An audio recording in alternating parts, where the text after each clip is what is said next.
Gubernur DKI Jakarta Basuki Cahayapurnama menegaskan setiap pengembang proyek reklamasi harus berkontribusi untuk pembangunan Jakarta. Ya, betul sekali. Ahok mencurigai ada pihak yang memanfaatkan kasus suap reklamasi Teluk Jakarta untuk menyerangnya jelang Pilgub DKI Jakarta. Reklamasi nggak bisa, saya mau ambil alih nggak bisa. Ya caranya gimana? Ya aku mintain duit aja, tapi bukan buat duit pribadi, duit resmi. Makanya aku kenain 15%. Reklamasi pulau menghantam saya. Nah kalau saya pakai orang politik, ya aku ngomong deh, kawan-kawan media, moratorium reklamasi pulau tidak boleh ada. Apa saya nggak gendeng ngomong seperti itu? Saya hanya ngomong dasar hukum, bukan soal terpilih atau tidak. Teman-teman saya khawatir nanti orang yang nggak suka reklamasi pulau tadi mau pilih kamu langsung nggak pilih kamu. Ya sudah, itu resiko. Masa saya demi gara-gara dipilih, saya melanggar undang-undang konstitusi. Kalau pulau ini melanggar konstitusi undang-undang, kan sudah pernah digugat. Pemirsa, Electronic Road Pricing atau ERP akan segera diterapkan untuk mengganti sistem 3-in-1 yang berlaku saat ini. Setiap kendaraan yang melintasi kawasan ERP akan dikenai tarif dasar sebesar Rp30.000 untuk sekali melintas. Selasa 5 April besok, pemerintah Provinsi DKI Jakarta akan menguji coba menghapuskan sistem 3-in-1 di sejumlah ruas jalan protokol Jakarta yang sering mengalami kemacetan. Rencananya sistem 3-in-1 ini akan digantikan dengan sistem ERP karena dianggap bisa mengendalikan volume kendaraan di ibu kota. Tarif dasar yang akan ditetapkan sebesar Rp30.000. Namun tarif tersebut bisa diturunkan ataupun dinaikkan tergantung pada pola lalu lintas setiap harinya. Bisa naik turun, kalau kita ngatur seenaknya. Kalau 30.000 kamu masih lewat, saya naikin 50 masih lewat 100.000 aja, sampai kamu kapok. Ya standar bawah 30.000. Tapi bisa juga kami gratiskan. Bisa ada hari tertentu nggak usah bayar, jam tertentu nggak usah bayar. Jadi kita intinya itu ngatur volume kendaraan atau diskon 50 di debit. Jadi kita ngatur kan kita udah dapat pola jam kendaraan, hari apa, jam berapa yang sibuk. Nah kalau kita pengen, kayaknya jalan ini terlalu kosong nih di jam segini. Orang pada menghindar karena 3-in-1, karena ada ERP. Nah kita akan turunkan. Transjakarta selama ini bodoh, saya bilang. Lu cuma ngurusin rute lu, koridor busway lu, si Metro Mini Kopa aja nyerempet ke jalur lu. Lu kagak nyerempet jalur dia. Nggak fair begininya. Ada kotor orang yang kurang kerjaan. Bisa kayak nanti sampai ke satu halte, ujung ke ujung gitu ya. Mesti kayak pesawat, langsung ke service masuk bersihin sampah semua, bersihin cap itu semua. Saya pakai.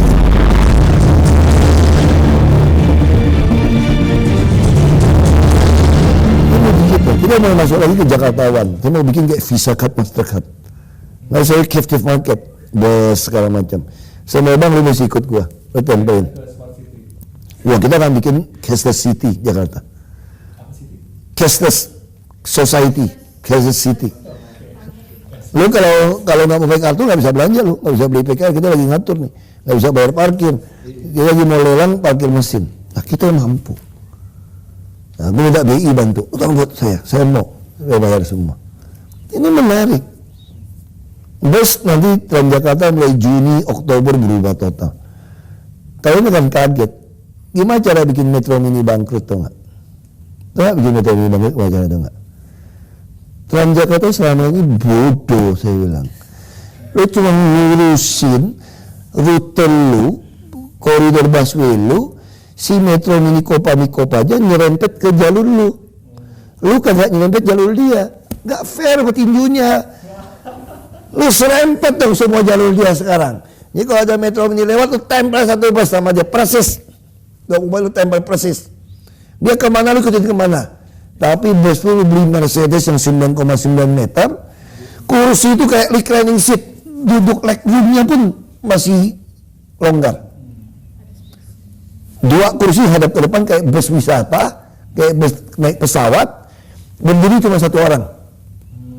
3,5, bangkrut nggak tuh Kopa aja semua.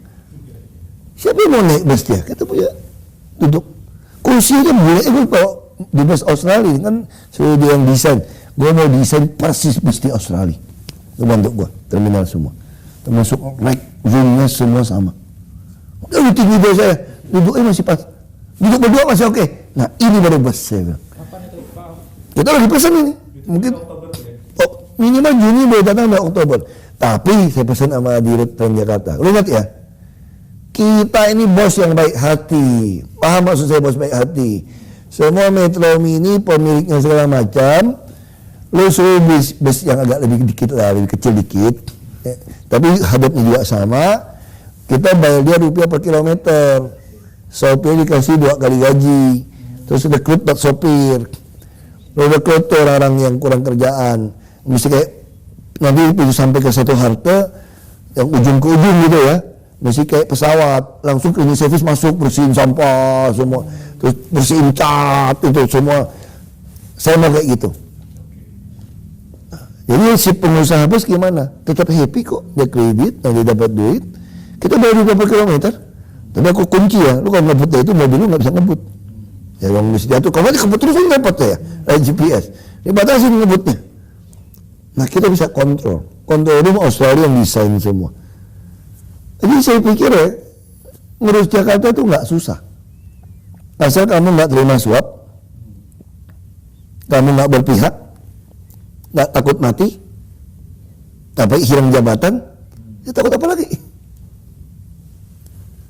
Terus apa lagi teorinya? Nggak usah dengerin baik tuh pengamat ngomong tuh, capek sama dia, nggak jadi kamu kerja. Kampung Pulau salah sedikit. Salahnya kita nggak minta backup polisi dan tentara. Dan tentara keluar waktu itu. Itu masalahnya. Dan dia nggak proses dulu, intel masuk dulu, nggak operasi dulu, baru dia bakar. Pemirsa, Gubernur DKI Jakarta Basuki Cahayapurnama atau Ahok memantau kondisi sekolah menengah atas negeri 8 di Bukit Duri, Jakarta Selatan yang terendam banjir. Ahok bermaksud menyemangati para guru dan siswa kelas 12 SMA ini yang akan melangsungkan ujian nasional hari Senin di tengah kondisi banjir. Minggu siang, Gubernur DKI Jakarta Basuki Cahayapurnama secara tiba-tiba mendatangi SMA Negeri 8 Jakarta yang kembali terendam banjir. Padahal sebanyak 360 siswa kelas 12 jurusan IPA dan IPS akan menghadapi ujian nasional berbasis komputer. Ahok mengatakan kehadirannya di SMA unggulan DKI Jakarta ini untuk memberikan dukungan kepada para guru dan siswa yang akan menghadapi ujian nasional pada hari Senin meski di tengah kondisi banjir. Ahok mengaku sejauh ini dirinya belum bisa berbuat banyak untuk mengatasi banjir di Bukit Duri. Ahok baru akan membongkar kawasan bantar Sungai Ciliwung di Bukit Duri, Jakarta Selatan bila rumah susun pengganti bagi warga bantaran Ciliwung sudah tersedia. Jadi pasang pintu yang Ciliwung Laut. Gubernur DKI Jakarta Basuki Cahayapurnama menegaskan setiap pengembang proyek reklamasi harus berkontribusi untuk pembangunan Jakarta. Ya, betul sekali. Ahok mencurigai ada pihak yang memanfaatkan kasus suap reklamasi Teluk Jakarta untuk menyerangnya jelang Pilgub DKI Jakarta. Reklamasi nggak bisa, saya mau ambil alih nggak bisa. Ya caranya gimana? Ya aku mintain duit aja, tapi bukan buat duit pribadi, duit resmi. Makanya aku kenain 15%. Reklamasi pulau menghantam saya. Nah kalau saya pakai orang politik, ya aku ngomong deh, kawan-kawan media, moratorium reklamasi pulau tidak boleh ada. Apa saya nggak gendeng ngomong seperti itu? Saya hanya ngomong dasar hukum, bukan soal terpilih atau tidak. Teman-teman saya khawatir nanti orang yang nggak suka reklamasi pulau tadi mau pilih kamu langsung nggak pilih kamu. Ya sudah, itu resiko. Masa saya demi gara-gara dipilih, saya melanggar undang-undang konstitusi. Kalau pulau ini melanggar konstitusi undang-undang, kan sudah pernah digugat. Pemirsa, Electronic Road Pricing atau ERP akan segera diterapkan untuk mengganti sistem 3-in-1 yang berlaku saat ini. Setiap kendaraan yang melintasi kawasan ERP akan dikenai tarif dasar sebesar Rp30.000 untuk sekali melintas. Selasa 5 April besok, pemerintah Provinsi DKI Jakarta akan menguji coba menghapuskan sistem 3-in-1 di sejumlah ruas jalan protokol Jakarta yang sering mengalami kemacetan. Rencananya sistem 3-in-1 ini akan digantikan dengan sistem ERP karena dianggap bisa mengendalikan volume kendaraan di ibu kota. Tarif dasar yang akan ditetapkan sebesar Rp30.000. Namun tarif tersebut bisa diturunkan ataupun dinaikkan tergantung pada pola lalu lintas setiap harinya. Bisa naik turun, kalau kita nggak terus enaknya. Kalau 30.000 kamu masih lewat, saya naikin 50 masih lewat 100.000 aja, sampai kamu kapok. Ya standar bawah 30.000. Tapi bisa juga kami gratiskan. Bisa ada hari tertentu nggak usah bayar, jam tertentu nggak usah bayar. Jadi kita intinya itu ngatur volume kendaraan atau diskon 50 di debit. Jadi kita ngatur kan kita udah dapat pola jam kendaraan, hari apa, jam berapa yang sibuk. Nah kalau kita pengen, oh kayaknya jalan ini terlalu kosong nih di jam segini. Orang pada menghindar karena 3-in-1, karena ada ERP. Nah kita akan turunkan.